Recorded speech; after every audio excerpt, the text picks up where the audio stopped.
லக்ஷ்மி ஸ்ரீ சமையலறையில் இன்றைக்கி வந்து ஹோட்டல் ஸ்டைல் ரசம் பொடி எப்படி செய்கிறதுன்னு பார்க்கலாம் வாங்க. அதுக்கு என்னென்ன தேவைன்ட்டு ரசம் பொடி ஹோட்டல் ஸ்டைலில் ரசப்பொடி எப்படி அரைக்கிறதுன்னு பார்க்கலாம் வாங்க. அதுக்கு என்னென்ன தேவை எல்லா பொருளும் நான் எடுத்து வச்சுட்டுக்கிறேங்க. இப்போ நம்ம வறுத்துக்குனே அப்போது எவ்வளோ தேவை மெஷர்மெண்ட்டுன்ட்டு நான் சொல்கிறேங்க. அப்படியே நம்ம கடாய் வச்சு ஒரு பொருளும் வறுக்கலாங்க. வறுத்துட்டு நான் உங்களுக்கு அளவு சொல்கிறேங்க வாங்க. நம்ம ஒரு பொருளாக வறுத்துக்கலாங்க. ஃபஸ்ட்டு வந்து நம்ம ஒரு கப்பு தனியா எடுத்து வச்சுருந்து பாருங்கள், அது போட்டுக்கலாம்.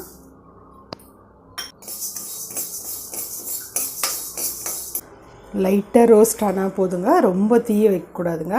ஏன்னா வந்து ரசம் பொடி வந்து டேஸ்ட் வந்து மாறிடுங்க. பாருங்கள் லைட்டாக பொரியிற சவுண்டு கேட்குது பாருங்கள். இப்போ நம்ம எடுத்துடலாங்க.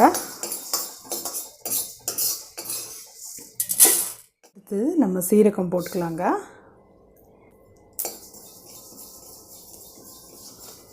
ஸ்லோவாக வச்சு வறுத்துக்கோங்க. பாருங்கள் பொரியுது. நம்ம சீரகமும் எடுத்துடலாம். பொரிஞ்சிடுச்சு. சீரகம் ஆனோன்னு மிளகுங்க, நான் மெஷர்மெண்ட் சொல்கிறேன்னு நினைக்கிறேங்க. பாருங்கள், நம்ம ஒரு ஸ்பூனில் வந்து நம்ம அளந்து எடுத்துக்கலாங்க. ஸ்பூனால் நம்ம சீரகம் மிளகு இதெல்லாம் வந்து நம்ம ஒரு 5 ஸ்பூன் எடுத்துக்கணும்னா, தனியா வந்து கொத்தமல்லி விதை ஒண்டி நம்ம 7 ஸ்பூன் எடுத்துக்கணும். 2 ஸ்பூன் ஜாஸ்தி எடுத்துக்கணுங்க. மீதியெல்லாம் வந்து ஒரே அளவு தாங்க. நான் வந்து அது 50 கிராம் எடுத்துருக்கேங்க மல்லி விதை. இப்போ சீரகமும் மிளகு அதெல்லாம் வந்து ஒரு 30 கிராம் எடுத்துருக்கேங்க. எல்லா பொருளும் ஒரே அளவு தான். இதில் வந்து தனியா ஒண்டி நம்மளுக்கு வந்து கொஞ்சம் ஜாஸ்தி. பாருங்கள் மிளகும் வந்து நல்லா பொரிஞ்சிடுச்சுங்க. நம்மளுக்கு வெடிக்கிற சவுண்டு கேட்குது பாருங்கள். இப்போ வந்து நமக்கு கேஸை வந்து ஸ்லோவாக வச்சுட்டு மிளகெல்லாம் எடுத்துடலாங்க. மிளகானோடனே வந்து நம்ம துவரம் பருப்புங்க. அதுவும் அதே அளவு தாங்க. மிளகு சீரகம் எடுக்கிற அளவே தாங்க துவரம் பருப்பும்.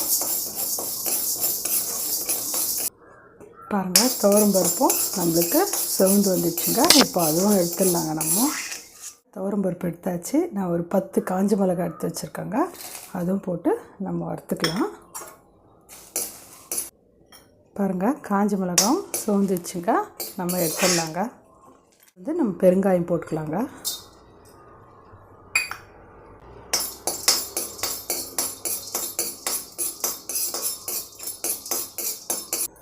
பாருங்கள் பெருங்காயமும் நம்ம நல்லா வறுத்துட்டோங்க. இப்போ பெருங்காயமும் நம்ம எடுத்துடலாங்க. பாருங்கள் ஒரு கப்பு கறிவேப்பிலை எடுத்து வச்சுருக்கோங்க. அதுவும் நம்ம போட்டுடலாம். நம்ம கறிவேப்பிலை போட்டோம்னா நல்லா டேஸ்ட் நல்லா இருக்குங்க. ஸ்லோவாக வறுத்துக்கலாங்க. கழுவிட்டு நல்லா துணியில் தொடச்சி எடுத்துட்டோம்னா கொஞ்ச நேரம் நல்லா வந்து ஈரப்பசை போயிடுங்க. கறிவேப்பிலை லாஸ்ட்டில் கறிவேப்பிலை போட்டுக்கோங்க. அந்த கடாய் சூட்டுக்கே வந்து நல்லா வந்து மொறுமொறுப்பாகிடுங்க. நீங்கள் கறிவேப்பிலை எவ்வளோக்கு எவ்வளோ போடுறீங்களோ அவ்வளோ வந்து நமக்கு ரொம்ப நல்லதுங்க. கறிவேப்பிலை வந்து பசங்க வந்து சாப்பாட்டில் எடுத்து வச்சிடுறாங்க. நம்ம குழந்தைங்க ரசம் சாப்பிடும்போது நம்மளுக்கு கறிவேப்பிலை வந்து நம்ம அரைச்சதே தெரியாதுங்க. அதனால் பசங்க அப்படியே சாப்பிட்ருவாங்க. நம்ம வந்து ரசத்தில் நம்ம எவ்வளோ தான் கறிவேப்பிலை போட்டு நம்ம தாளித்து இருந்தாலும் அதை வந்து பசங்க எடுத்து வச்சுட்டு தாங்க சாப்பிட்றாங்க. இது மாதிரி நாங்கள் வந்து 1 கப்பில் 2 கப்பு கூட போட்டு கறிவேப்பிலை போட்டுக்கோங்க. டேஸ்ட் வந்து ரொம்ப நல்லாயிருக்குங்க. பாருங்கள் வறுத்துச்சு. அவ்வளோதாங்க, கேஸ் ஆஃப் பண்ணிடலாங்க. இதெல்லாம் ஆறட்டுங்க. நம்ம மிக்சியில் போட்டு பொடி பண்ணலாம். நம்ம எல்லாம் வறுத்துட்டோங்க. பாருங்கள் எல்லாம் வறுத்துட்டோம். இப்போ வந்து எல்லாம் நல்லா ஆறிடுச்சுங்க. இப்போ வந்து நம்ம ஒரு மிக்சியில் போட்டு நம்ம அரைச்சிக்கலாங்க.